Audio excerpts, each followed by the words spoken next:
വിപണിയിലും ദേശീയ സുരക്ഷാ മേഖലയിലും ഉണ്ടായ റെക്കോർഡ് നേട്ടങ്ങൾക്ക് കാരണം വലിയ താരിഫുകളെന്ന് അഭിപ്രായപ്പെട്ടിരിക്കുകയാണ് അമേരിക്കൻ പ്രസിഡന്റ്. എന്നാൽ ഇന്ത്യക്ക് മുന്നിൽ കീഴടങ്ങേണ്ടി വന്നതിന്റെ നാണക്കേട് മറയ്ക്കാനുള്ള ശ്രമത്തിന്റെ ഭാഗമായിട്ടാണ് ഇത്തരത്തിൽ ഓരോ വീമ്പിളക്കുന്നതെന്നാണ് പൊതുവെ പറഞ്ഞു കേൾക്കുന്നത്. US ഓഹരി വിപണിയിലെ പ്രകടനത്തിനും അമേരിക്കൻ ദേശീയ സുരക്ഷയിലെ നേട്ടങ്ങൾക്കും നന്ദി പറഞ്ഞിരിക്കുകയാണ് US പ്രസിഡന്റ് ഡൊണാൾഡ് ട്രംപ്. ഇത് താരിഫുകളാണ് നയിക്കുന്നതെന്നും അദ്ദേഹം പറഞ്ഞു. തന്റെ കാലാവധി അവസാനിക്കുമ്പോഴും ഡൗ ഓഹരി സൂചിക റെക്കോർഡ് 1,00,000 എത്തുമെന്നും അദ്ദേഹം പ്രവചിച്ചു.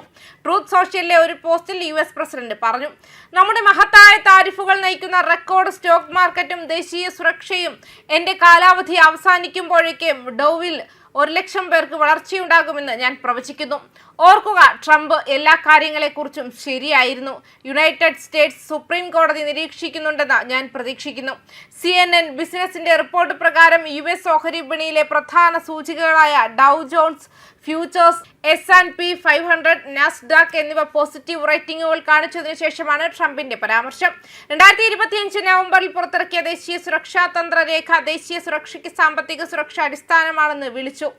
സന്തുലിത വ്യാപാരം, വ്യാപാര ഇടപാടുകൾ, നിർണായക വിതരണ ശൃംഖലകളിലേക്കും വസ്തുക്കളിലേക്കും പ്രവേശനം ഉറപ്പാക്കൽ, പുനർവ്യവസായവൽക്കരണം, ഊർജ ആധിപത്യം എന്നിവയിൽ വാഷിംഗ്ടൺ ശ്രദ്ധ കേന്ദ്രീകരിച്ചു. ലോകത്തിലെ മുൻനിര സാമ്പത്തിക മൂലധന വിപണികളെക്കുറിച്ച് ആ രേഖ അമേരിക്കയെ പ്രശംസിച്ചു.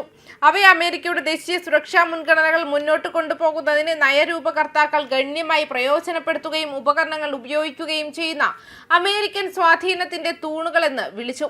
തന്റെ താരിഫ് നയങ്ങൾക്കെതിരായ നിയമപരമായ വെല്ലുവിളികൾ തുടരുന്നതിനിടയിലാണ് ട്രംപ് സുപ്രീം കോടതിയെ സമീപിച്ചത്. ജനുവരി 1 അയോവയിലെ ക്ലെയ്വിൽ ഒരു പ്രചാരണ ശൈലിയിലുള്ള സ്റ്റോപ്പിൽ വെച്ച് അദ്ദേഹം അവരെ അഭിസംബോധന ചെയ്തു. കീഴ്ക്കോടതികൾ അദ്ദേഹത്തിന്റെ വ്യാപകമായ താരിഫ് ഭരണം നിയമവിരുദ്ധമാണെന്ന് പ്രഖ്യാപിച്ചിട്ടും സുപ്രീം കോടതി ഒടുവിൽ തന്റെ ഭരണകൂടത്തിന് അനുകൂലമായി വിധിക്കുമെന്ന് അദ്ദേഹം പ്രത്യാശ പ്രകടിപ്പിച്ചു. നിലവിലുള്ള നിയമപരമായ വെല്ലുവിളികളെ പരാമർശിച്ചുകൊണ്ട് ട്രംപ് തന്റെ താരിഫുകളെ തടയുന്ന കോടതി തീരുമാനങ്ങളെ വിമർശിക്കുകയും അവ ചൈനയ്ക്ക് അനുകൂലമായി ചിത്രീകരിക്കുകയും ചെയ്തു. സുപ്രീം കോടതി കേസിൽ നമ്മൾ വിജയിക്കുമെന്ന് ഞാൻ പ്രതീക്ഷിക്കുന്നു. നിങ്ങൾക്കറിയാമോ, ചൈനയെ ലക്ഷ്യം വെച്ചുള്ള ആളുകളുണ്ട്. അക്ഷരാർത്ഥത്തിൽ ചൈനയെ ലക്ഷ്യം വെച്ചുള്ളവരും വിദേശ രാജ്യങ്ങളെ ലക്ഷ്യം വെച്ചുള്ളവരുമായ ആളുകൾ അത് തടയാൻ ശ്രമിക്കുന്നു. സുപ്രീം കോടതിയുടെ പ്രതികൂല വിധി പോലും വ്യാപകമായ താരിഫുകൾ പിന്തുടരുന്നതിൽ നിന്നും തന്നെ പിന്തിരിപ്പിക്കില്ലെന്ന് ട്രംപ് മുന്നറിയിപ്പ് നൽകി. അവ നടപ്പിലാക്കുന്നത് തന്റെ ഭരണകൂടം ബദൽ മാർഗങ്ങൾ കണ്ടെത്തുമെന്നും അദ്ദേഹം പറഞ്ഞു. ഞങ്ങൾ അത് പൂർത്തിയാക്കും. ഒരു വിധത്തിൽ അല്ലെങ്കിൽ മറ്റൊരു വിധത്തിൽ ഞങ്ങൾ അത് ചെയ്യും. വ്യത്യസ്തമായ രീതിയിൽ ചെയ്യേണ്ടി വന്നാൽ ഞങ്ങൾ അത് ചെയ്യും. തന്റെ വ്യാപാര സമീപനത്തെ ന്യായീകരിച്ചുകൊണ്ട് തന്റെ നയങ്ങൾ അമേരിക്കയ്ക്ക് വൻതോതിൽ വരുമാനം ഉണ്ടാക്കുന്നുണ്ടെന്ന് ട്രംപ് അവകാശപ്പെട്ടു.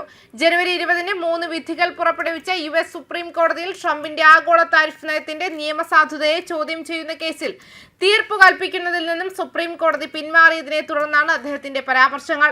തർക്കം അടുത്തതായി എപ്പോൾ പരിഗണിക്കുമെന്ന് കോടതി സൂചന നൽകിയില്ല.